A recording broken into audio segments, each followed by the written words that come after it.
नमस्कार, आप देख रहे हैं हमारा स्पेशल बुलेटिन राजधानी लाइव और मैं हूं आपके साथ मनीषा पाटीदार। रुक करेंगे दिल्ली की ओर। आपको बता दें, महंगी किताबें और यूनिफॉर्म बेचने वाले दिल्ली के पहले प्राइवेट स्कूलों की खैर नहीं। दिल्ली सरकार ऐसे स्कूलों के खिलाफ सख्त कार्रवाई कर सकती है। दिल्ली के शिक्षा मंत्री आतिशी मार्लेना का कहना है कि ऐसे स्कूलों के खिलाफ सख्त एक्शन लिया जाएगा। उन्होंने बताया कि कुछ प्राइवेट स्कूल सरकार की गाइडलाइन का उल्लंघन करते हुए मिले। दरअसल दिल्ली में प्राइवेट स्कूलों में पढ़ रहे बच्चों के कुछ पेरेंट्स की शिकायत के बाद शिक्षा मंत्री आतिशी ने सख्त कार्रवाई करने की बात कही है। और वहीं पेरेंट्स ने दिल्ली सरकार को कुछ प्राइवेट स्कूलों में महंगी किताबें और यूनिफॉर्म बेचने की शिकायत की थी। शिकायत मिलने के बाद दिल्ली के मुख्यमंत्री अरविंद केजरीवाल ने अधिकारियों के लिए दिए गए प्राइवेट स्कूल के खिलाफ एक्शन के लिए निर्देश दिए। और उन्होंने कहा कि शिक्षा मंत्री आतिशी ने ट्वीट कर यह जानकारी दी कि दिल्ली सरकार के द्वारा गाइडलाइंस का उल्लंघन करते हुए पाए गए प्राइवेट स्कूलों के द्वारा महंगी किताबें और स्कूल यूनिफॉर्म खरीदने को लेकर परेशान कर रहे हैं। उन्होंने लिखा कि दिल्ली सरकार की गाइडलाइन का उल्लंघन करते हुए पाए गए कुछ प्राइवेट स्कूल के पेरेंट्स को महंगी किताबें और यूनिफॉर्म खरीदने पर बाध्य कर दिया गया। तो वहीं मुख्यमंत्री अरविंद केजरीवाल के निर्देश पर अधिकारियों को ऐसे स्कूल के खिलाफ सख्त कार्रवाई करने के लिए और सख्त एक्शन लेने के लिए कहा गया।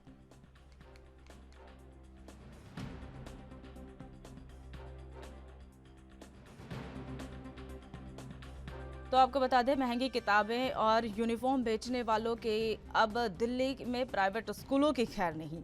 ये दिल्ली के मुख्यमंत्री अरविंद केजरीवाल ने सख्त निर्देश दिए हैं। उन्होंने कहा कि जो भी महंगी किताबें या फिर यूनिफॉर्म जो है महंगी बेचेगा उसके खिलाफ सख्त से सख्त कार्रवाई की जाएगी। दिल्ली के मुख्यमंत्री अरविंद केजरीवाल ने शिक्षा मंत्री आतिशी मार्लेना को ऐसे आदेश दिए हैं कि ऐसे स्कूलों के खिलाफ सख्त एक्शन लिया जाए और उनके द्वारा प्राइवेट स्कूल सरकारी गाइडलाइन के द्वारा जो उल्लंघन करता हुआ पाया गया उनके खिलाफ सख्त से सख्त कार्रवाई की जाए। दिल्ली के प्राइवेट स्कूलों में पढ़ रहे बच्चों के पेरेंट्स के द्वारा शिक्षा मंत्री आतिशी के साथ उनके द्वारा शिकायत दर्ज की गई थी और उन्होंने कहा कि ये शिकायत जो है उसको मद्देनजर रखते हुए सख्त से सख्त कार्रवाई करने के लिए उनके द्वारा निर्देश दिए गए। तो वही स्कूलों के कुछ प्राइवेट स्कूलों में महंगी किताबें और यूनिफॉर्म को बेचने की शिकायत मिल रही थी। इसको लेकर दिल्ली सरकार जो है सख्त हो गई।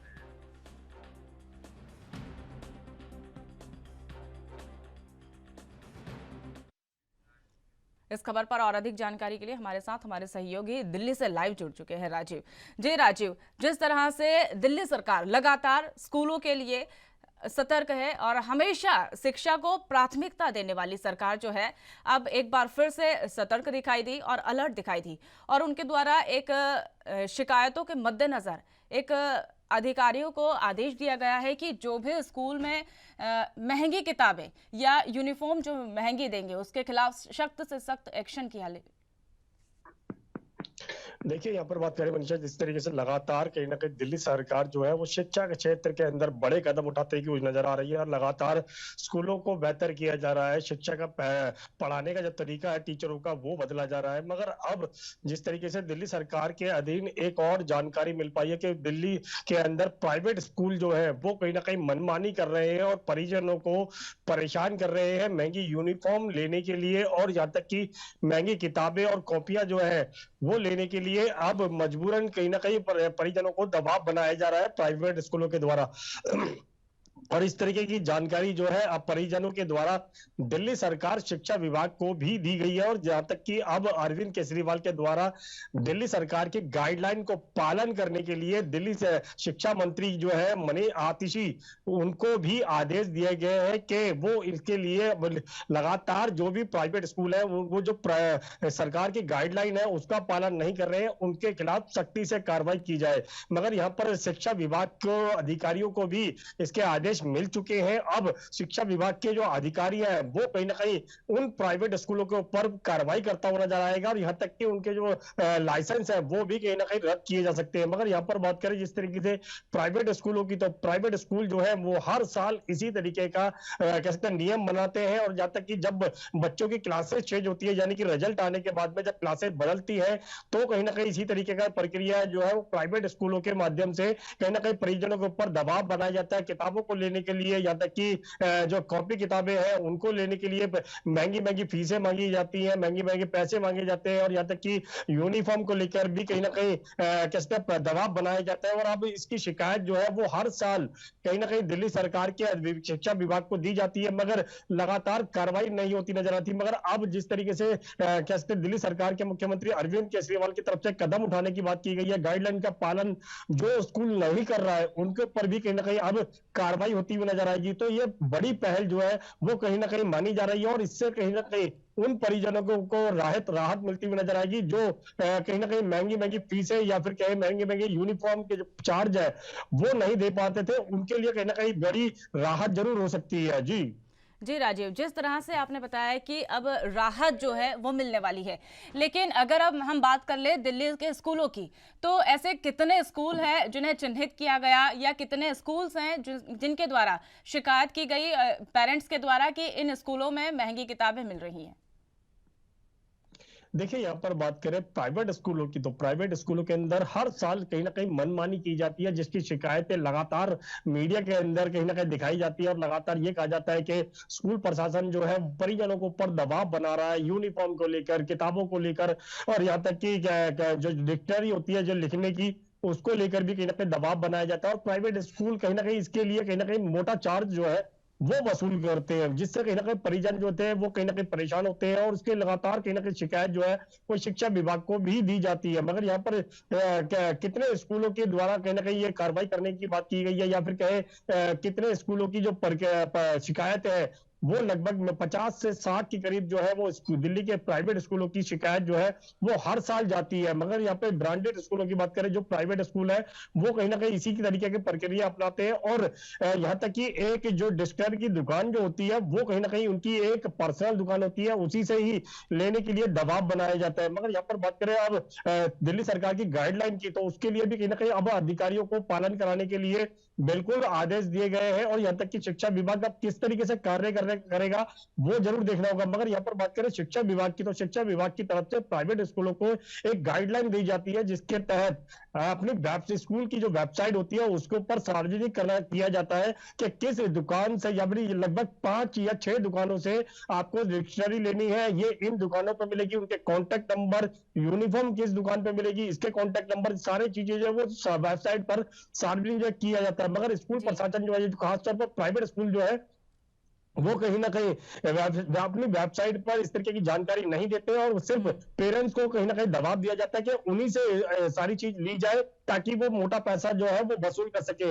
मगर इस कदम के अंदर कहीं ना कहीं दिल्ली सरकार के इस कदम से कहीं ना कहीं जरूर परिजनों को फायदा होगा। मगर ऐसी शिकायतें और भी आती है कि जो कुछ सरकारी स्कूल है उनके अंदर भी इसी तरीके की प्रक्रिया अपनाई जाती है, और वो कहीं ना कहीं डरते नहीं है और सीधे सीधे कहते हैं कि दिल्ली सरकार जो है उनको पूरी तरीके से फंड नहीं देती है, जिसकी वजह से इस तरीके का कदम उठाया जाता है। बहुत सारे ऐसे सेंटर दिल्ली के अंदर भी ऐसे स्कूल है जिसके अंदर इस तरीके के कार्य जो है वो चलते हुए नजर आ रहे हैं, और परिजन जो है वो बार बार कहीं ना कहीं शिकायतें करते हैं। मगर अब जिस तरीके से दिल्ली सरकार के द्वारा कदम उठाने की बात की जा रही है, देखना होगा प्राइवेट स्कूल जो मनमानी कर रहे हैं उसको लेकर किस तरीके के कदम उठाए जाएंगे दिल्ली सरकार के द्वारा। दूसरा, जो सरकारी स्कूल भी अगर इस तरीके के काम कर रहे हैं उनके ऊपर भी किस तरीके से कार्य किया जाएगा, यह आने वाला समय ही बता पाएगा। जी राजीव तिवारी, एक तरफ लगातार दिल्ली सरकार जो है एक्शन मोड में नजर आ रही है, तो दूसरी तरफ अगर बात करें, संजय सिंह का एक बयान सामने आया था कल ही। उन्होंने कहा था कि बीजेपी पर लगातार उनके द्वारा आरोप लगाए जाते हैं, और उनके द्वारा कहा गया था कि बीजेपी का जो नया राष्ट्रीय भवन है उसे तोड़ दिया जाए और स्कूलों को नहीं तोड़ा जाए। तो कहीं ना कहीं ये राजनीति का मोड अब देखने को मिला, क्योंकि स्कूल पे जो कार्रवाई की गई है स्कूलों पे, तो अभी तक बीजेपी की तरफ से ऐसा कुछ नहीं किया गया, लेकिन उनका ये बयान क्या स्पष्ट करता है?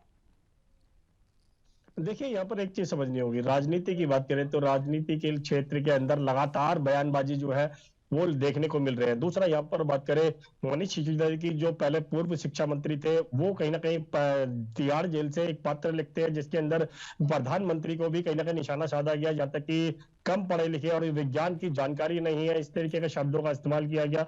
दूसरा, संजय सिंह भी कहीं ना कहीं उनके बचाव में आए, और लगातार केंद्र सरकार के ऊपर निशाना साधा जा रहा है, और जहां तक कि ये भी कहा जा रहा है कि केंद्र सरकार के द्वारा पूरे देश के अंदर 60,000 स्कूलों को बंद किया गया है। मगर जो कार्यालय बनाया गया है भाजपा का, उसको तोड़कर कहीं ना कहीं स्कूल बनाने की बात जो है वो संजय सिंह के द्वारा की गई। मगर यहाँ पर जिस तरीके से आरोप प्रत्यारोप है, उससे तो साफ जाहिर है कहीं ना कहीं सिर्फ जनता को गुमराह किया जा रहा है। शिक्षा के क्षेत्र के अंदर बड़े कदम जो जिस तरीके से दिल्ली सरकार उठा रही है, अगर इस तरीके के कदम जो है केंद्र सरकार के द्वारा भी उठाए जाए तो कहीं ना कहीं बच्चों की जो पढ़ाई है वो कहीं ना कहीं बहुत सरल हो जाएगी। और कहीं ना कहीं जो परिजनों के ऊपर दबाव बनता है, हर साल का यूनिफॉर्म का चार्जिंग, किताबों का चार्जिंग, वो भी कम होता हुआ नजर आएगा। और केंद्र सरकार सही कहीं ना कहीं सरकारी स्कूलों की तरफ ज्यादा ध्यान दे तो कहीं ना कहीं शायद बच्चों को राहत मिल सके। मगर आप जिस तरीके से लगातार कदम उठाने की बात की जा रही है, वो भी दिल्ली सरकार के द्वारा, यही जी कदम अगर बाकी राज्यों के अंदर भी उठाया जाए तो कहीं ना कहीं शिक्षा के क्षेत्र के अंदर एक बड़ा बदलाव जो है वो देखने को मिल सकता है। जी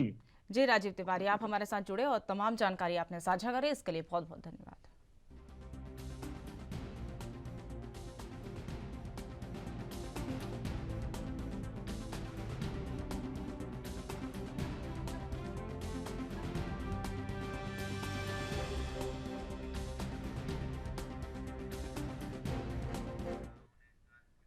सामाजिक सुरक्षा, महिला एवं बाल विकास संबंध मंत्री डॉक्टर बलजीत कौर ने मलोट विधानसभा हलके में के गांव में चक्का दुएवाला में सरबत दा भल्ला चैरिटेबल ट्रस्ट की तरफ से लड़कियों और महिलाओं को आत्मनिर्भर बनाने के लिए खोले गए मुफ्त में सिलाई सेंटर का उद्घाटन किया और कहा कि खुद का कारोबार करने वाली लड़कियों को पंजाब सरकार विशेष तौर पर सम्मानित करेगी। उन्होंने कहा कि पंजाब सरकार महिलाओं के लिए सामाजिक और आर्थिक स्तर पर ऊंचा उठाने के लिए प्रयासरत है और महिलाओं को भलाई के लिए और अनेक स्कीम चलाई गई है। उन्होंने कहा कि सिलाई सेंटर के खुलने से इस गांव के आसपास की लड़कियों और महिलाओं को बहुत ज्यादा फायदा होगा। वहीं कैबिनेट मंत्री ने अपने दौरे के दौरान सिविल अस्पताल मलोट में लोगों को स्वच्छ पेयजल उपलब्ध कराने के लिए आरओ का भी उद्घाटन किया गया और वही सरबत दा भला चैरिटेबल ट्रस्ट के सहयोग से स्थापित किया गया। साथ ही उन्होंने कहा कि समाज सेवी संस्थानों से अपील करते हुए समाज की बेहतरी के लिए एकजुटता का सबूत देते हुए जरूरतमंद सहायता के लिए आगे आए।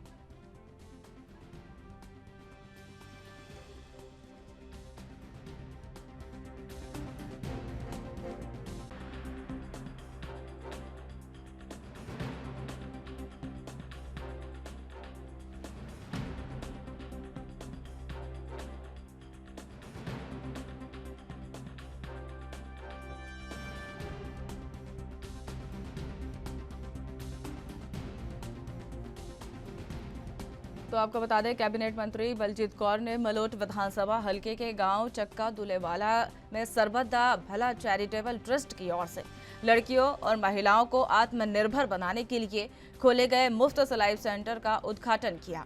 उन्होंने कहा कि खुद का कारोबार करने वाली लड़कियों को पंजाब सरकार विशेष तौर पर सम्मानित करेगी और इस दौरान उन्होंने कहा कि पंजाब सरकार महिलाओं के सामाजिक और आर्थिक स्तर को ऊंचा उठाने के लिए लगातार प्रयासरत है और महिलाओं की भलाई के लिए अनेक स्कीम उनके द्वारा चलाई गई और इसी दौरान सिलाई सेंटर खुलने के बाद इस गांव के आसपास की लड़कियों और महिलाओं को काफी ज्यादा फायदा होगा। आगे कैबिनेट मंत्री के दौरे के दौरान उन्होंने सिविल अस्पताल मलोट के लोगों को स्वच्छ पेयजल उपलब्ध कराने के लिए आरओ का उद्घाटन किया।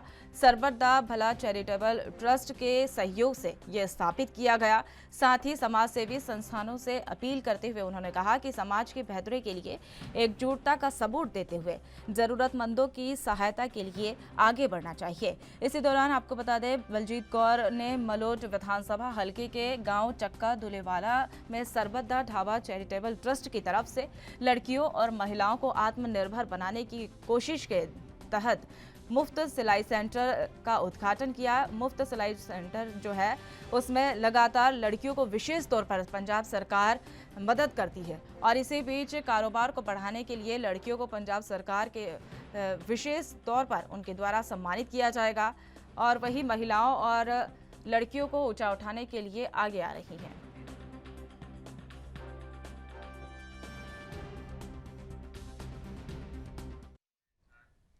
इस खबर पर और अधिक जानकारी के लिए हमारे साथ हमारे सहयोगी चंडीगढ़ से अमित शेट्टी जुड़ चुके हैं। जी अमित, पंजाब सरकार लगातार महिलाओं और लड़कियों के लिए हमेशा कार्यरत है और अग्रसर रहती है और इसी दौर पे एक बार फिर से पंजाब सरकार ने एक मुहिम चलाई है और वहां पर फ्री ट्रेनिंग सेंटर जो है, सिलाई फ्री ट्रेनिंग सेंटर का उद्घाटन किया गया और बलजीत कौर कैबिनेट मंत्री जो है उनके द्वारा एक बयान जारी कर दिया गया कि पंजाब सरकार जो है महिलाओं को प्रोत्साहित करने के लिए ये ऐसे कार्य कर रही है। जी बिल्कुल, कैबिनेट मंत्री बलजीत कौर ने जो है कल पंजाब के मलोट शहर के साथ एक गांव में जो है कल सिलाई सेंटर का जो है उद्घाटन किया है। सरबत दा भला जो ट्रस्ट है उसके साथ जो है एक ये ज्वाइंट जो है इन्होंने एक सिलाई सेंटर का जो है उद्घाटन किया है। अगर मलोट की अगर सरकारी अस्पताल की बात की जाए तो वहाँ पे लोगों की समस्या आ रही थी पिछले लंबे अरसे से कि पानी जो है स्वच्छ पानी उन्हें नहीं मिल रहा था, तो कल पीने के लिए जो है स्वच्छ पानी का भी जो है वहाँ पर इंतजाम किया गया है। वहीं अगर पंजाब सरकार की बात की जाए तो महिलाओं को जो है बढ़ावा देने के लिए जो है आत्मनिर्भर बनने के लिए जो है अलग अलग स्कीमें जो है पंजाब सरकार द्वारा जो है निकाली गई हैं और पंजाब सरकार चाहती भी है कि जो महिलाएं हैं पंजाब की वो आत्मनिर्भर बनेगी। जी अमित, जिस तरह से पंजाब सरकार लगातार आत्मनिर्भर बनाने की कवायद जो है लड़कियों और महिलाओं को उनके लिए योजनाएं बनाती रहती हैं, लेकिन इसी बीच एक और उनके द्वारा बात कही गई थी कि लड़कियों को सम्मानित किया जाएगा। जी बिल्कुल, लड़कियों को सम्मानित किया जाएगा, महिलाओं को सम्मानित किया जाएगा, इस तरह की बात भी जो है बलजीत कौर ने अपने एक बयान में दिया है। इससे पहले भी कई बार देखा है कि पंजाब सरकार जो है महिलाओं को लेकर जो है खासकर जो है काफी अच्छे कदम जो है पहले भी उन्होंने उठाए और आगे भी उठा रही है। जिस तरह से कल सिलाई जगह जो सेंटर है उसका उद्घाटन किया गया तो उससे कहीं ना कहीं महिलाओं को जो है आत्मनिर्भर होने की जो है प्रेरणा कहीं ना कहीं मिलती है। जी अमित, अगर आपने कहा कि आत्मनिर्भर बनाने के लिए पंजाब सरकार लगातार कयास लगाती है, तो ऐसी कौन कौन सी योजनाएं हैं जो महिलाओं के लिए आत्मनिर्भर बनाने के लिए साबित होती हैं? जी बिल्कुल, जिस तरह से कल सिलाई मशीन जैसे सिलाई सेंटर्स की जो है उद्घाटन किया गया और इस तरह के जितने भी कार्य हैं, जिस तरह आप घर में बैठे जो है अगर डीसी लेवल की बात की जाए ग्राउंड लेवल की, तो वहां पर जो है डीसी जो है अपने पदर पे भी जो है पंजाब सरकार की कई अलग अलग स्कीमें होती हैं वो जो है उनको महिलाओं को जो है देते हैं काम करने के लिए और महिला कहीं ना कहीं आत्मनिर्भर बनने के लिए जो है पंजाब सरकार अक्सर जो है प्रयास करती दिख रही है। जी अमित, जिस तरह से अगर बात कर ली जाए ये सिलाई सेंटर का जो ट्रेनिंग सेंटर खोला गया है उसको लेकर महिलाओं में कैसा वहां पर माहौल है या उसको लेकर महिलाएं कितनी उत्साहित हैं? जी बिल्कुल, महिलाओं में काफी उत्साह जो है देखने को मिल रहा है। जिस तरह से सिलाई सेंटर जैसे कल खोला गया है तो लोगों को जो वहाँ की जो लोग ग्राउंड जीरो की जो महिलाएं हैं उनको भी जो है आगे जो है काम करने का जो है एक मौका मिलता है। तो महिलाओं में जो है बहुत उत्साह जो है देखने को मिला। हमारी कुछ महिलाओं से बातचीत भी हुई तो उन्होंने बताया कि पंजाब सरकार ने काफी अच्छा एक इनिशिएटिव लिया है और ऐसे जो है और भी जगह जगह जो है लेने चाहिए और इससे जो है महिलाओं को जो है काम करने का एक जो है उत्साह जो है उनमें बढ़ता है। जी, जिस तरह से लगातार सरकार जो है अपनी तरफ से कवायद उनके द्वारा लगाई जा रही है, लेकिन ये ट्रेनिंग सेंटर जो है रोजगार के लिए कितना लाभदायक हो सकता है? जी बिल्कुल, अगर रोजगार की बात की जाए, अगर महिलाओं को ट्रेनिंग मिलती है और अगर वो सही ढंग से सीख जाते हैं तो अपने घर पे जो है वो इस तरह का कार्य जो है सिलाई का जो काम है वो अपने घर पे कर सकते हैं और कहीं ना कहीं रोजगार तो जो महिलाओं को आने वाले समय में मिलेगा ही। जी अमित सेठी, आप हमारे साथ जुड़े और तमाम जानकारी आपने साझा करी, इसके लिए बहुत बहुत धन्यवाद।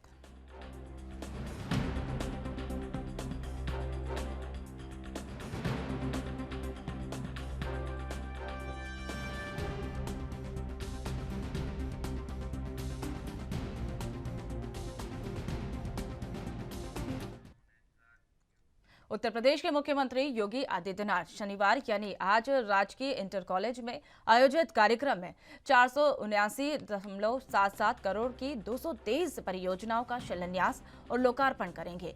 जनसभाओं को संबोधित करेंगे और वही पूर्व भलुआनी के बहोर भरोती में जाएंगे और वहां पर देवी प्राथमिक तो आपको बता दें कि वही जनसभाओं को भी संबोधित करेंगे और वही मरजादी देवी प्राथमिक स्वास्थ्य केंद्र का लोकार्पण करेंगे। मुख्यमंत्री के आगमन को देखते हुए अधिकारी तैयारियों में जुटे हुए हैं और वहीं जिला प्रशासन के मुताबिक मुख्यमंत्री 281 करोड़ 29,75,000 की 122 परियोजनाओं का शिलान्यास, 198,30,10,000 की 101 परियोजनाओं का लोकार्पण करेंगे और इन परियोजनाओं के लोक भवन निर्माण, सिंचाई विभाग समेत कई विभाग इसमें परियोजनाओं में शामिल किए गए। तो वही दूसरे कार्यकाल की पहले बार जिले में उनका आगमन किया जाएगा और वही इस कार्यक्रम को लेकर बीजेपी के कार्यकर्ताओं के साथ अधिकारियों ने पूरी ताकत झोंक दी है, कहीं कोई कमी ना रहे इसके लिए अधिकारी लगे हुए हैं। तो वही डीएम जितेंद्र प्रताप सिंह, एसपी संकल्प शर्मा, सीडीओ रविंद्र कुमार समेत कई अधिकारी वहां पर इंटर कॉलेज परिसर में पहुंचकर अपने मेहनत कर रहे हैं और निरीक्षण कर रहे हैं। और वही जिला प्रशासन के मुताबिक बहौर बनोती में जीआईसी की स्कॉच काटेज को तैयार कर रहे हैं और वही सीआईसी सेफ हाउस भी बनाया जा रहा है। और वही मुख्यमंत्री दोपहर बाद हेलीकॉप्टर से पहले बहौर धनोती जाएंगे और उसके बाद जीआईसी में आयोजित कार्यक्रम होने वाला है उसमें शामिल होंगे।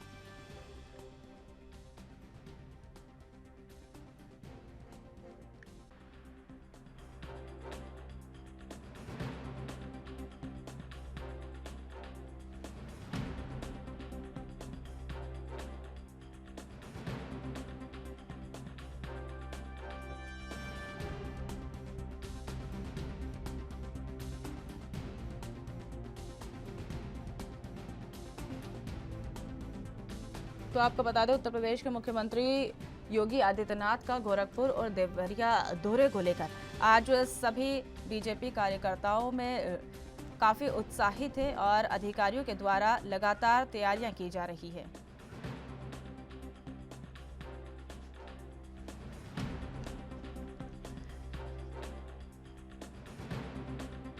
पर और अधिक जानकारी के लिए हमारे साथ हमारे सहयोगी गोरखपुर से रवि गुप्ता जुड़ चुके हैं। जी रवि, मुख्यमंत्री योगी आदित्यनाथ का आज देवरिया और गोरखपुर दौरा है, इसको लेकर वहां पर क्या तैयारियां की गई? योगी आदित्यनाथ जी कल रात को ही गोरखपुर आ चुके थे, गोरखनाथ मंदिर में विश्राम किया और आज सुबह उन्होंने हमेशा की तरह गायों और बछड़ों के साथ थोड़ा समय बिताया। आज का प्रोग्राम जो है उनका सवेरे 10:20 के आसपास स्टेडियम का शिलान्यास होना है। साजनवा में गोरखपुर का कार्यक्रम है, साजनवा क्षेत्र में स्टेडियम का शिलान्यास होना है। उसके बाद वरुण वेरिटेज उत्पादन एवं बॉटलिंग प्लांट का भी भूमि पूजन किया जाएगा, जो समय है लगभग 11:30 बजे।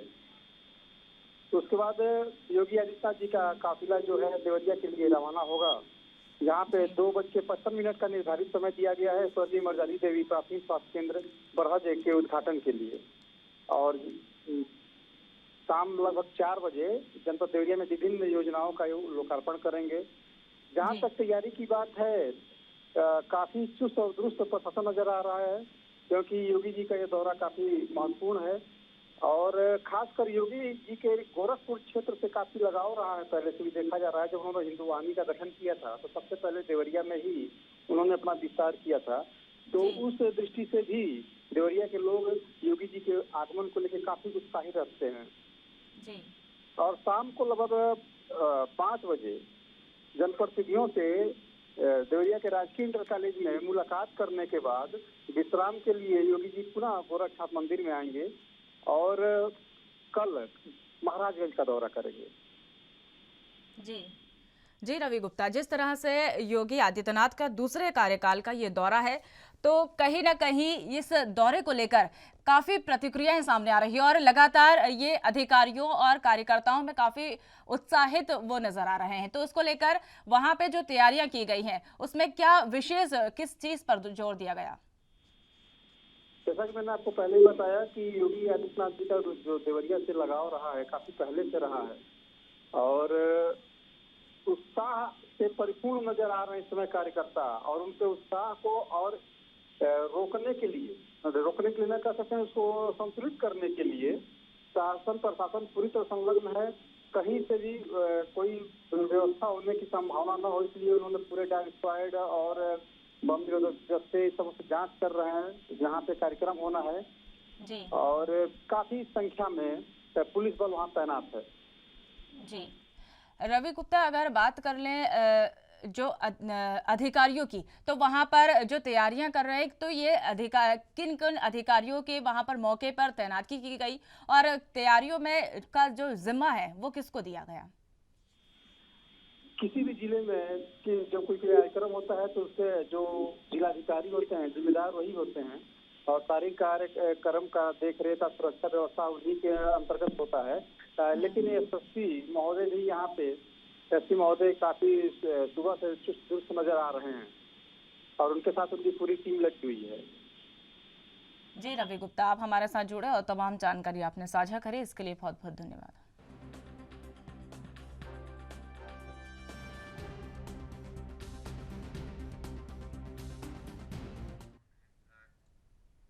अभिनेत्री दीपाली ने अपने पूर्व निजी सहायक पर गंभीर आरोप लगाए हैं और वहीं मुंबई के ओशिवारा पुलिस स्टेशन पर पहुंची और अपने पूर्व निजी सहायक भाऊ साहेब शिंदे के खिलाफ शिकायत दर्ज करवाई। और वहीं दीपाली सैयद ने पूर्व निजी सहायक से दावा किया गया कि दीपाली पाकिस्तान और मुंबई से दीपाली का कनेक्शन है। उन्होंने कहा कि आरोप लगाते हुए उनके द्वारा कहा गया कि दीपाली जो है सामुदायिक विवाह के नाम पर कई फर्जी शादियां कराती है और आरोप लगाते हुए दीपाली ने फर्जी शादी के जरिए कई लोगों को ठगा है। और वहीं दीपाली सैयद ने भरोसे के नाम पर कई लोगों को ठगा है। दीपाली के ट्रस्ट के खाते में सिर्फ 9,000 थे तो वो करोड़ों कैसे हो गए? और इस प्रकार की शिकायत भाऊ साहेब ने शिंदे के पहली बार नहीं दी है, बल्कि कई बार ऐसे आरोप उनके द्वारा लगे गए हैं। और वहीं इसके पहले शिंदे ने दीपाली को फोटो मांगकर अंडरवर्ल्ड का कनेक्शन भी उनके द्वारा दिखाया गया था। तो वही इस गंभीर आरोप को लेकर अभिनेत्री दीपाली अंधेरी के ओशिवारा पुलिस स्टेशन पहुंची थी और भाऊ साहेब शिंदे के खिलाफ मामला दर्ज करवाया। दीपाली ने अपने वकील के साथ मिलकर एक प्रेस कॉन्फ्रेंस की और ऊपर लगे सभी आरोप को उन्होंने मीडिया के सामने बातचीत में क्लियर किया।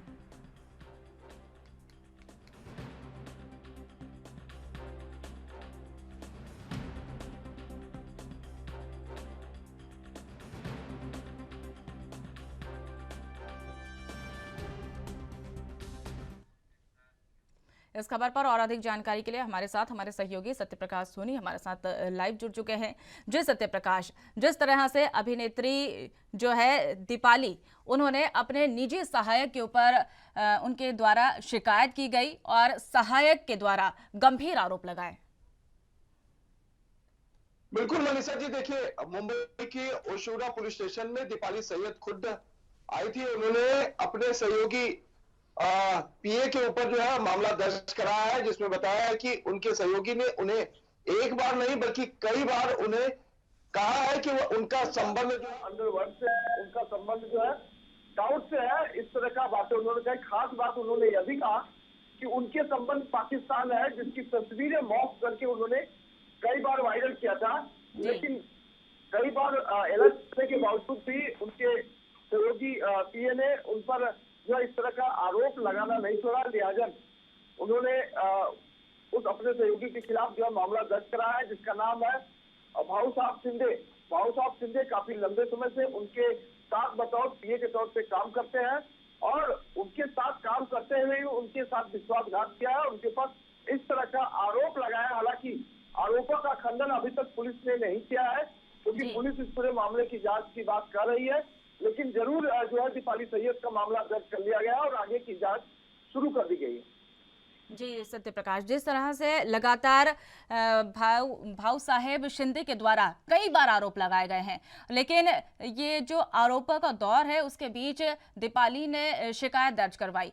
कहीं ना कहीं उनके द्वारा एक बार ये भी कहा गया कि पाकिस्तान और दुबई का कनेक्शन है, कभी ये भी बताया गया कि अंडरवर्ल्ड का कनेक्शन है। अब एक और उन्होंने आरोप लगाया है, कहा है कि जो पवित्रता होती है, शादी का एक पवित्र बंधन होता है, उनके द्वारा यह भी आरोप लगाया गया है कि कई लोगों को ठगी का शिकार उनके द्वारा बनाया गया।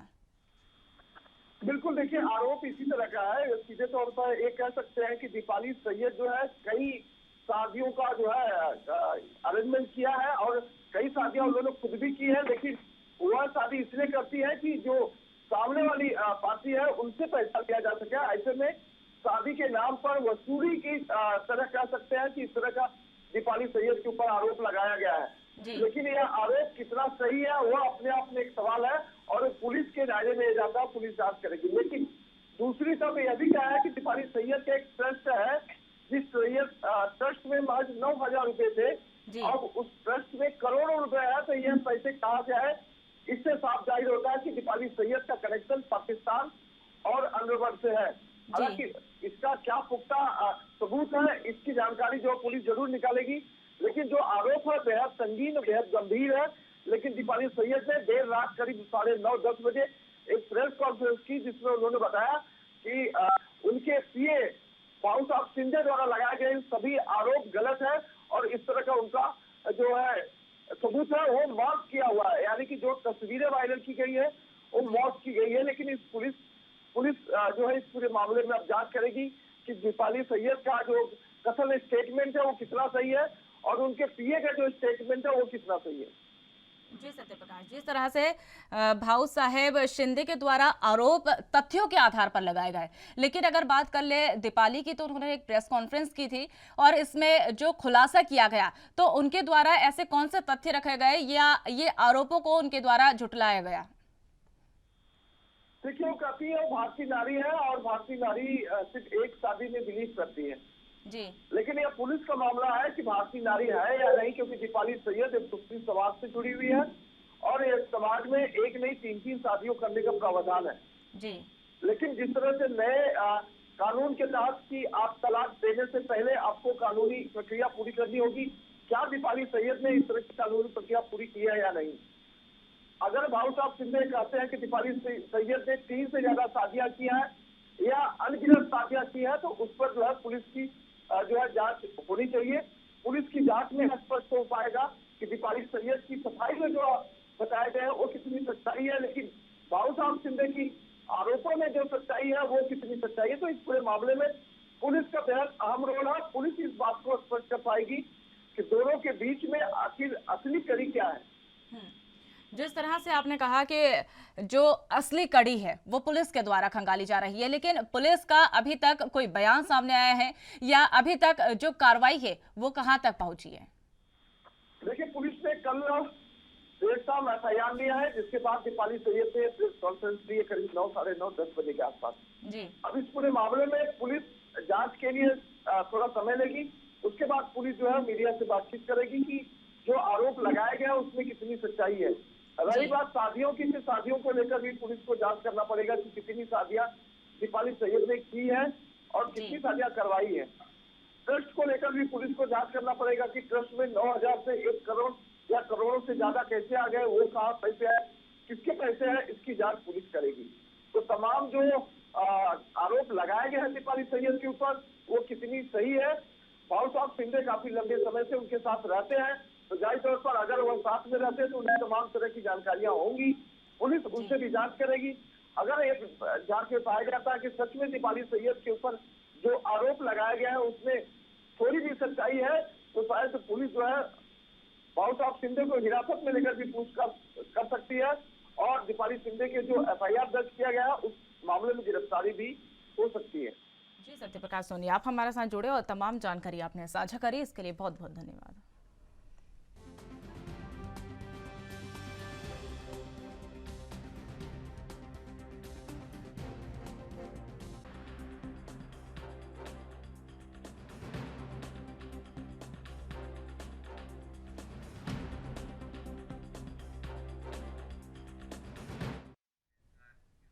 देश में कांग्रेस के पूर्व राष्ट्रीय अध्यक्ष और वायनाड सांसद राहुल गांधी की सदस्यता को रद्द किए जाने को लेकर कांग्रेस लगातार विरोध कर रही है और विरोध थमने का नाम नहीं ले रहा है। इसी तर्ज पर हिमाचल प्रदेश के शिमला में युवा कांग्रेस कार्यकर्ताओं ने कांग्रेस कार्यालय से लेकर राजभवन तक लोकतंत्र बचाओ मशाल शांति मार्च निकाला। मुख्यमंत्री सुखविंदर सिंह सुक्खू ने इस जुलूस में हिस्सा लिया और वही जुलूस का नेतृत्व कांग्रेस के राष्ट्रीय अध्यक्ष बी श्रीनिवास ने किया। इस मौके पर कार्यकर्ताओं के द्वारा जमकर नारेबाजी की गई।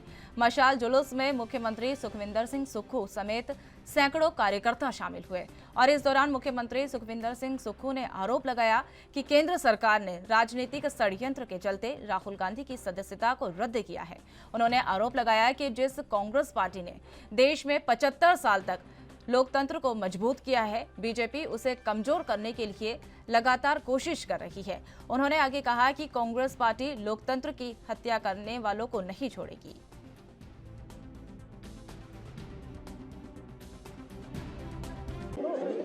जिस राजनीतिक षड्यंत्र के तहत मुख्य विपक्षी पार्टी जो प्रिंसिपल ओपोजिशन पार्टी है हिंदुस्तान की और उसके सबसे बड़े नेता राहुल गांधी जी की सदस्यता रद्द की गई है, युवा कांग्रेस द्वारा ये मशाल जुलूस निकाला जा रहा है। जिस प्रकार लोकतंत्र को कुचलने की कोशिश की जा रही है, लोकतंत्र को दबाने की कोशिश की जा रही है, उस संदर्भ में आज ये मशाल जुलूस निकाला जा रहा है। हमारा सवाल ये है, जिस कांग्रेस पार्टी ने 75 साल इस लोकतंत्र को मजबूत रखा, जिस कांग्रेस पार्टी ने इस लोकतंत्र को मजबूत बनाया, जिस कांग्रेस पार्टी ने इस लोकतंत्र के माध्यम से आज आम परिवारों के लोग चुनकर आते हैं, उसको जिस प्रकार से कमजोर करने की कोशिश भारतीय जनता पार्टी के द्वारा की जा रही है, उस संदर्भ में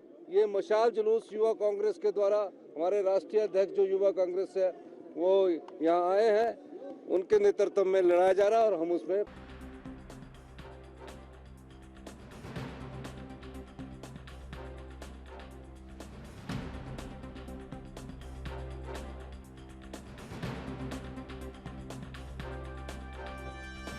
इस खबर पर और अधिक जानकारी के लिए हमारे साथ हिमाचल से हमारे ब्यूरो चीफ टीना ठाकुर हमारे साथ जुड़ चुकी है।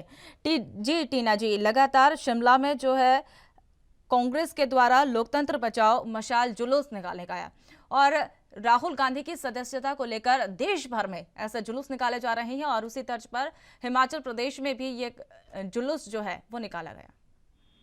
जी बिल्कुल, शिमला में कांग्रेस के पूर्व राष्ट्रीय अध्यक्ष वायनाड से सांसद राहुल गांधी उनकी सदस्यता करने को लेकर विरोध लगातार जारी है और कांग्रेस ने पिछले देर शाम को युवा कांग्रेस कार्यकर्ताओं ने कांग्रेस कार्यालय से लेकर राजभवन तक मशाल जुलूस निकाला और मुख्यमंत्री सुखविंदर सिंह सुक्खू भी इस मशाल जुलूस में चिल्ली चौक से शामिल हुए। ये जो मशाल जुलूस था ये भारतीय युवा कांग्रेस के राष्ट्रीय अध्यक्ष पीवी श्रीनिवास के नेतृत्व में निकाला गया था और पीवी श्रीनिवास ने कहा कि जो केंद्र सरकार है वो लोकतंत्र को बचाने का प्रयास कर रही है और राजनीतिक षड्यंत्र के तहत विपक्षी भी सबसे बड़ा विपक्षी दल है कांग्रेस, उसके सबसे बड़े नेता की जो है सदस्यता वो रद्द कर दी गई है और उन्होंने मशाल जुलूस के दौरान जो है युवा कांग्रेस ने केंद्र सरकार के खिलाफ और राहुल गांधी के समर्थन में नारेबाजी की। श्री राष्ट्रीय अध्यक्ष श्री श्रीनिवास ने कहा कि केंद्र सरकार लगातार लोकतंत्र की हत्या कर रही है और अदानी की जो घोटाले उनको छुपाने का काम किया जा रहा है। उन्होंने कहा जो ये मशाल जुलूस है ये कश्मीर से कन्याकुमारी तक निकाला गया है और राहुल गांधी की जो सदस्यता उसको रद्द नहीं किया गया, देश के लोकतंत्र को रद्द किया गया है क्योंकि राहुल गांधी से केंद्र की सरकार को घबरा गई है। जी टीना जी, जिस तरीके से कांग्रेस पार्टी ने देश में 75 साल तक लोकतंत्र को मजबूत करने का काम किया गया है, ऐसा सुखविंदर सिंह सुक्खू ने कहा और इसी तर्ज पर बीजेपी को जो लोकतंत्र की हत्या कर रहे हैं उन्हें छोड़ेंगे नहीं। तो क्या हिमाचल प्रदेश में सुक्खू सरकार जो है ऐसा क्या करने वाली है जो बीजेपी के खिलाफ उनका इतना बड़ा मोर्चा खोला गया? देखिए प्रश्न यही बात है कि जो जहाँ पे कांग्रेस की सरकारें हैं क्या वो अपने यहाँ इस तरह का कोई चीजें करती हैं कि जो भाजपा के इन नेताओं के जो आरोप हैं, क्योंकि कांग्रेस जब तक सत्ता में आती है उससे पहले वो चार्जशीट तैयार करती है, कांग्रेस की सत्ता में होती है उसके खिलाफ उनके जो मंत्री होते हैं, विधायक घोटाले होते हैं, अभी भी जो देखिए कि जब से सुप्रीम सरकार सत्ता में आई है पिछली सरकार के फैसले पर आ रहे हैं और लगातार ये कहा जा रहा है कि जो पिछली सरकार के कार्यकाल में जो घोटाले हुए हैं, जो घपले हुए हैं, गड़बड़ियां हुई हैं, उनकी जांच वो करेंगे और किसी को भी बख्शा नहीं जाएगा। तो इस सब में जो ये आक्रामक रुख है वो कांग्रेस यहाँ पे अपनाए हुए हैं और लगातार यही कह रहे हैं कि वो गलत नहीं करेंगे, लेकिन जिन्होंने गलत किया है उनको वो छोड़ेंगे भी नहीं। जी जी टीना जी, जिस तरीके से पिछली सरकार की अगर बात कर लें, तो जब तक पिछली सरकार थी, उसके बाद जैसे ही सुखू सरकार आई, लगातार उनके द्वारा कहा जा रहा था कि हिमाचल कर्जे में है, और उसके तुरंत बाद उनके द्वारा बजट सत्र की शुरुआत की गई, और इसी के बाद लगातार बीजेपी को घेरने में कोई कोर कसर नहीं छोड़ रही है। जी बिल्कुल, आपने सही कि लगातार अभी भी कह रहे हैं कि हिमाचल जो है आर्थिक जो कंगाली है उसके दौर से गुजर रहा है, और उसको ठीक करने में, पटरी पर लाने में 4 साल लगेंगे। और इसी क्रम में जब बजट सत्र की शुरुआत हुई, तो भाजपा विपक्षी दलों ने नाते आक्रामक तो दिखी, लेकिन सत्ता पक्ष कम आक्रामक नहीं दिखा। वो लगातार जिस तरह से हमीरपुर में चयन आयोग को बंद किया गया, और जो पिछली सरकार में संस्थान वगैरह खोले गए थे उनको जो है बंद किया गया। तो लगातार विपक्ष उनको घेरने का प्रयास कर रहा था, लेकिन लगातार मुख्यमंत्री सुखविंदर सिंह सुक्खू कह रहे हैं कि जो आर्थिक संगाली है उसको दूर किया जाएगा। और अभी ये प्रयास किया जाएगा कि जब पिछली सरकार के काम में घोटाले हुए हैं, अगर आप देखेंगे आउटसोर्स कर्मचारियों को जो पिछली सरकार में रखा गया था 40 करोड़ रुपया, उसमें बताया जा रहा है। तो ये लगातार ऐसे मामले हैं जिनमें जो सत्ता पक्ष है वो विपक्ष को घेरने की कोशिश कर रही है, और काफी आक्रामक रूप ये पहली बार देखने में आ रहा है कि कांग्रेस इस तरह का जो पहले सत्ता में आते ही बिल्कुल आत्मक रूप में यहाँ पे नजर आ रही है, और लगातार जो भाजपा है उन पर हमला कर रहे हैं। जी टीना ठाकुर जी, आप हमारे साथ जुड़े और तमाम जानकारी साझा करें, इसके लिए बहुत बहुत धन्यवाद।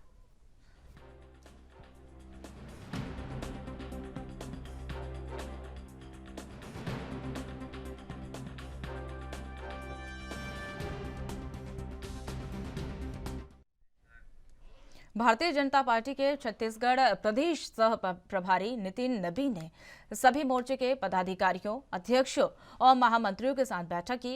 बैठक के बाद मीडिया से बातचीत करते हुए बताया कि सभी मोर्चा अपने कार्यक्षेत्र से संबंधित मुद्दे पर कई वर्गों के बीच जाएंगे। किसान मोर्चा किसानों को बताएंगे कि बीजेपी की केंद्र सरकार ने किसानों के कल्याण के लिए क्या क्या योजनाएं बनाई है।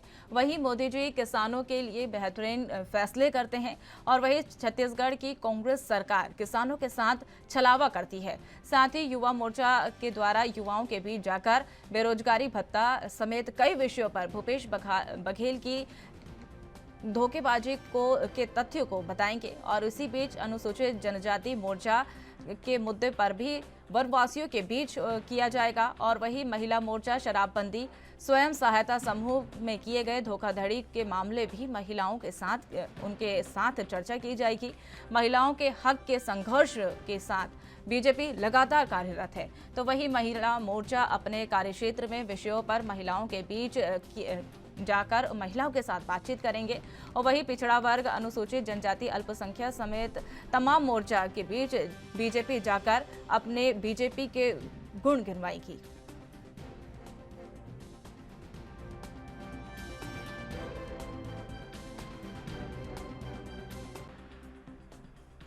इस खबर पर और अधिक जानकारी के लिए हमारे साथ जयदास मानिकपुरी छत्तीसगढ़ से जुड़ चुके हैं।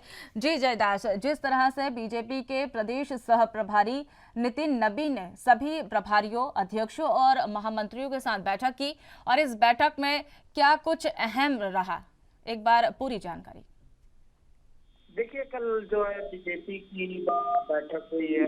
भारतीय जनता पार्टी के छत्तीसगढ़ प्रदेश सह प्रभारी नितिन नबी ने सभी मोर्चाओं के प्रभारियों, अध्यक्षों और महामंत्रियों की बैठक के बाद जो है मीडिया से बातचीत की है। मीडिया से बातचीत में उन्होंने सीधे कहा है कि जो बेरोजगारी है, महिला समूह है, साथ में जितने भी किसान मोर्चा है और अन्य जितने भी उनके मोर्चा है, चाहे वो अनुसूचित जनजाति मोर्चा हो, अन्य पिछड़ा वर्ग मोर्चा हो, चाहे अल्पसंख्यक मोर्चा हो, वो तमाम जो मोर्चा है वो आम जनता के बीच जाकर भूपेश बघेल सरकार की जो खामियां हैं, जो उनकी योजनाओं में गड़बड़ियां हैं, उनको लेकर जनता को सजग करेंगे। साथ में उन्होंने यह भी कहा कि आने वाले चुनाव को देखते हुए जो है डोर टू डोर जो है कार्यकर्ता जो जाकर आम जनता से मिलेंगे, आम जनता से मिलकर उनकी जानकारी साझा करेंगे कि किस तरीके से जो है भूपेश बघेल की योजना जो है उन तक नहीं पहुंच पा रही है। साथ में बेरोजगारी भत्ता जो अभी हाल ही में 1 अप्रैल से प्रारंभ हुई है छत्तीसगढ़ में, उस पर जो है युवा मोर्चा अभियान चलाने जा रही है कि उसमें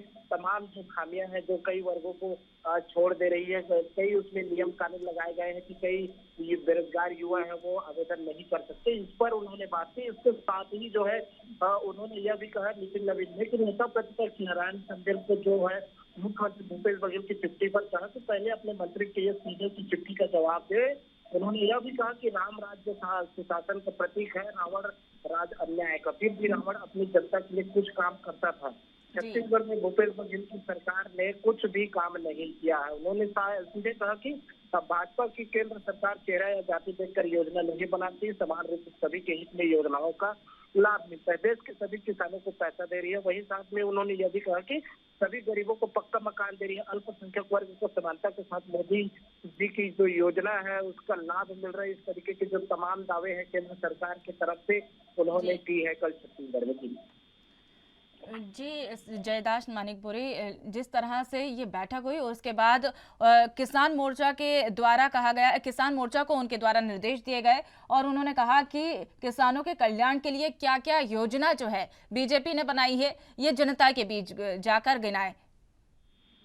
जी निश्चित ही अभी धान खरीदी जिस तरीके से जो छत्तीसगढ़ की जो राजनीति की दूरी है वो कहीं न कहीं धान और चावल के इर्द गिर्द घूमती है। पिछले जब बीजेपी की कार्यकाल में देखा जाए तो उन्होंने चावल के मुद्दे पर जो है जनता को साध कर रखी 15 साल। अब जो है छत्तीसगढ़ में कांग्रेस की सरकार है। कांग्रेस की सरकार जब से छत्तीसगढ़ में बनी है 4.5 साल होने को है। इस 4.5 साल में जो है धान के इर्द गिर्द जो है राजनीति घूम रही है।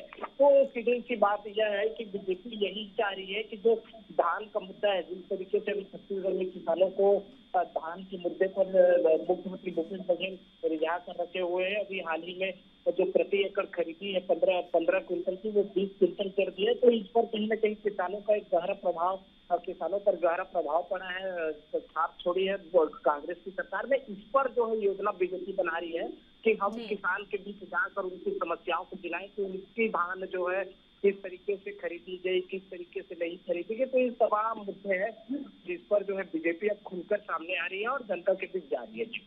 जी जयदास मानिकपुरी, आप हमारे साथ जुड़े और तमाम जानकारी आपने साझा करी, इसके लिए बहुत बहुत धन्यवाद।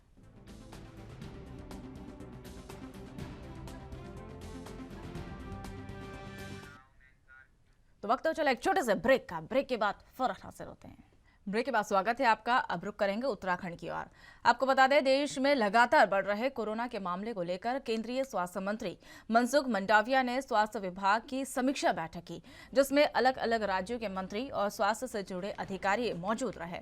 उत्तराखंड के स्वास्थ्य मंत्री धन सिंह रावत ने बैठक के बाद जानकारी देते हुए उन्होंने बताया कि उत्तराखंड राज्य में केस जो हैं वो सामान्य हैं। देहरादून में सर्वाधिक केस हैं और इसको लेकर पूरे प्रदेश के स्वास्थ्य स्थिति को लेकर उन्होंने कहा कि 10 तारीख को सभी सीएमओ और डीएम के साथ समीक्षा बैठक करेंगे और वही 10 तारीख को मॉक ड्रिल पूरे प्रदेश में की जाएगी। टेस्टिंग को लेकर भी हम टेस्टिंग बढ़ा रहे हैं और अभी 600 लोगों की टेस्टिंग की जा चुकी है, जिसमें हम 1000 के करीब लोग जो है वैक्सीनेशन कर चुके हैं और वैक्सीनेशन को लेकर केंद्र से 1 लाख डोज की मांग भी की गई है। जल्द ही प्राप्त जानकारी दी जाएगी और वही वैक्सीनेशन की प्रक्रिया को हम तेज और करेंगे।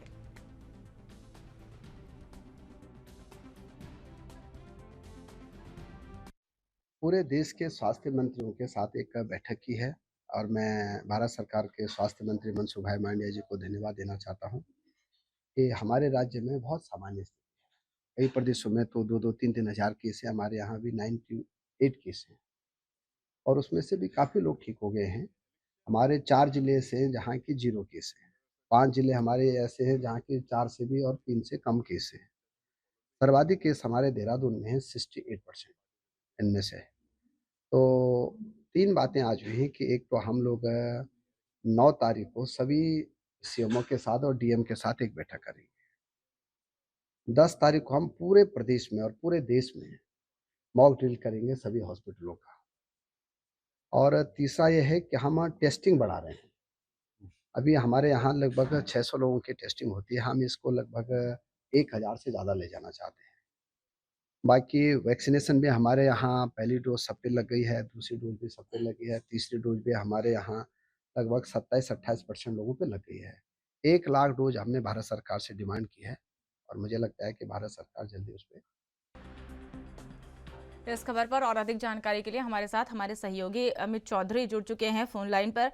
अमित, जिस तरह से कोरोना जो है अपना पैर पसार रहा है, इसको लेकर केंद्र सरकार अलर्ट हो गई है और केंद्रीय स्वास्थ्य मंत्री मनसुख मंडाविया ने अलग अलग राज्यों के साथ, अलग अलग स्वास्थ्य मंत्रियों के साथ बैठक की और उनके द्वारा जो दिशा निर्देश दिए गए वो क्या कुछ अहम रहे?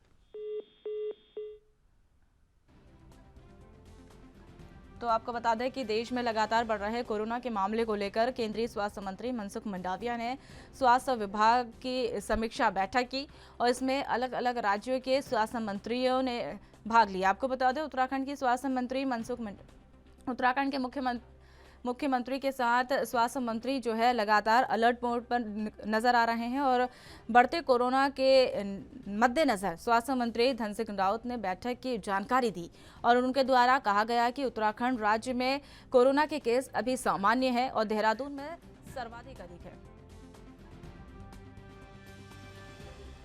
तो इस खबर पर और अधिक जानकारी के लिए हमारे साथ अमित चौधरी हमारे साथ जुड़ चुके हैं।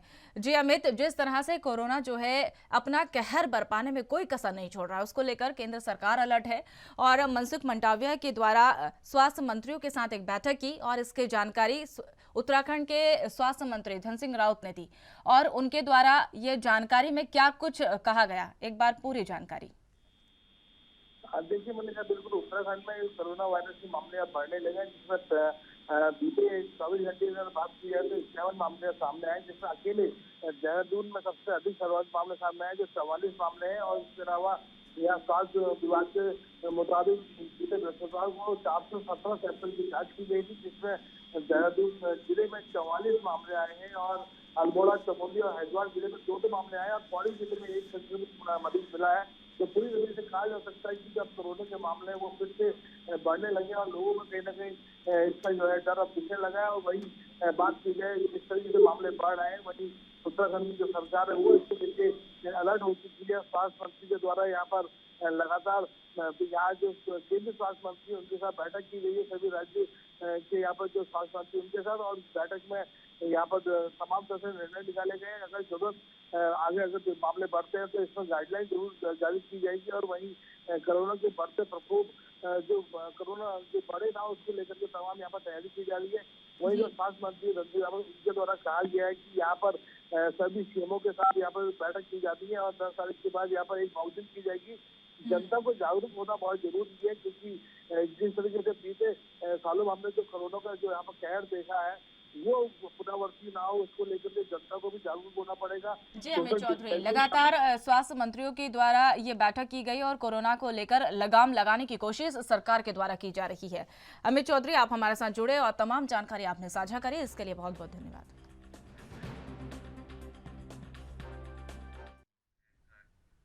जम्मू कश्मीर के पूर्व मुख्यमंत्री महबूबा मुफ्ती की बेटी इल्तिजा के लिए आरपीओ ने एक पासपोर्ट जारी कर दिया और वही पासपोर्ट की अवधि और प्रकार को लेकर इल्तिजा ने सवाल उठाए हैं और वही पीडीपी प्रमुख महबूबा मुफ्ती की बेटी इल्तिजा मुफ्ती के लिए सीमित अवधि वाला और देश विशिष्ट पासपोर्ट जारी कर दिया गया। संयुक्त अरब अमीरात के लिए उच्च शिक्षा पढ़ाई करने के लिए इल्तिजा 2 साल के लिए वहां पर जा रही थी और इसके बाद अवधि का पासवर्ड जारी कर दिया गया। इल्तिजा के पासपोर्ट को लेकर विवाद लगातार बढ़ रहा है। मामला जम्मू कश्मीर हाईकोर्ट तक पहुंचा। हाईकोर्ट ने क्षेत्रीय पासपोर्ट कार्यालय को मेरिट के आधार पर मामला देखने के लिए निर्देश दिए थे। आखिर आरपीओ ने जम्मू कश्मीर पुलिस के आपराधिक जांच विभाग की सत्यापन संबंधी रिपोर्ट को खारिज कर दिया और इल्तिजा के 2 साल की अवधि का विशेष पासपोर्ट जारी कर दिया। इल्तिजा ने कहा कि क्या मैं भगोड़ा हूं और क्या नीरव मोदी हूं, क्या मैं आतंकवादी हूं, क्या देश विरोधी हूं और वहीं में कैसे सजा मुझे दी जा रही है। दरअसल जम्मू कश्मीर पुलिस के आपराधिक जांच विभाग की एक प्रतिकूल रिपोर्ट के बाद पासपोर्ट के लिए इल्तिजा के आवेदन को मंजूरी नहीं मिल रही थी। इसके बाद 35 साल की इल्तिजा ने फरवरी में जम्मू कश्मीर के हाईकोर्ट का रुख किया था। इसके बाद पासपोर्ट की अवधि 2 जनवरी तक खत्म हो गई थी और इसके बाद उन्होंने पिछले 8 जून को पासपोर्ट के लिए नए सिरे से आवेदन दिया गया था।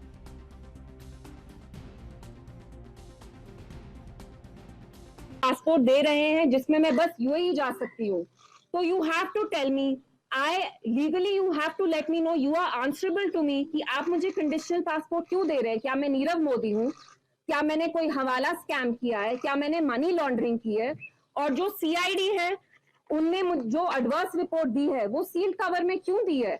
अगर आप इतने कॉन्फिडेंट हैं अपने रिपोर्ट के बारे में, सबसे पहले तो आपको ऑफिशियल सीक्रेट एक्ट क्यों इन्वोक करना पड़ा?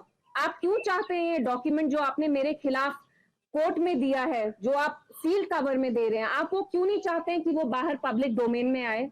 मैं बताती हूँ क्यों नहीं आए, क्योंकि इसमें कुछ सब्सटैंशियल है ही नहीं, इसमें कुछ ऐसे सॉलिड ग्राउंड्स है ही नहीं, तो आप कोर्ट को भी मिसलीड कर रहे हैं। तो मेरी जुडिशरी से यही रिक्वेस्ट होगी कि वो देखें कि जो पासपोर्ट ऑफिसर है और जो सीआईडी है एंड अनफॉर्चुनेटली जो डेप्यूटी सोलिसिटर जनरल भी हैं, वो उनको मिसलीड कर रहे हैं। और बात ही बस मेरे पासपोर्ट की नहीं है, जम्मू कश्मीर में वो जर्नलिस्ट हो, सियासतदान हो, स्टूडेंट्स हो, एक्टिविस्ट हो, वो सब सफर कर रहे हैं, क्योंकि जो चीज ऑब्वियस है, जो सच्चाई है, वो हम जाहिर करते हैं, तो उसके लिए हमें अलग अलग तरीके से। इस खबर पर और अधिक जानकारी के लिए हमारे साथ हमारे सहयोगी रविंद्र श्रीवास्तव हमारे साथ जुड़ चुके हैं। जी रविंद्र, पूर्व मुख्यमंत्री महबूबा मुफ्ती की बेटी को सीमित अवधि का पासपोर्ट जारी कर दिया गया और इसके बाद लगातार विरोध थमने का नाम नहीं ले रहा है। बिल्कुल, देखिए कहीं ना कहीं जिस प्रकार से पासपोर्ट जारी किया गया है 2 साल की अवधि का, उसको लेकर विवाद जो है वो शुरू हुआ है। हालांकि कल इल्तिजा मुफ्ती जो है, महबूबा मुफ्ती की बेटी मीडिया के सामने पहुंची और उन्होंने कहा कि मुझ पर दबाव जो है बनाया जा रहा है और आंतरिक ऑडिट के दबाव में कोई सबूत उसका जो है वो नहीं मिला है। यही वजह है कि मुझको जो पासपोर्ट दिया जा रहा है वो सिर्फ 2 साल का दिया जा रहा है और यूएई का में जाके मैं पढ़ाई उच्च शिक्षा प्राप्त करना चाहती हूँ, और लेकिन कहा जाए तो मेरे को सिर्फ 2 साल का ही वीजा दिया है। यानी कहा जाए कि संयुक्त अरब अमीरात में जाकर वो जो पढ़ाई करने जाती है वो 2 साल की है और उसी के तहत मेरे को जो है पासपोर्ट जारी किया गया है। क्या मैं कोई अपराधी हूँ या फिर कहा जाए मैं नीरव मोदी हूँ? तो इसको लेकर कहीं ना कहीं इल्तिजा मुफ्ती जो है वो मुखर हुई हैं। उन्होंने मीडिया के सामने कहा है कि क्या मैं पूर्व मुख्यमंत्री की बेटी हूँ, मेरे को पासपोर्ट का हक नहीं है, मैं जिस पासपोर्ट की हकदार हूँ, मैं कानून पालन करने वाली एक नागरिक हूँ। जी रविंद्र श्रीवास्तव, जिस तरह से पासपोर्ट को लेकर इल्तिजा भड़की हुई नजर आ रही है, अब देखने वाली बात होगी कि आगे क्या एक्शन होने वाला है। रविंद्र श्रीवास्तव, आप हमारे साथ जुड़े और तमाम जानकारी आपने साझा करी, इसके लिए बहुत बहुत धन्यवाद।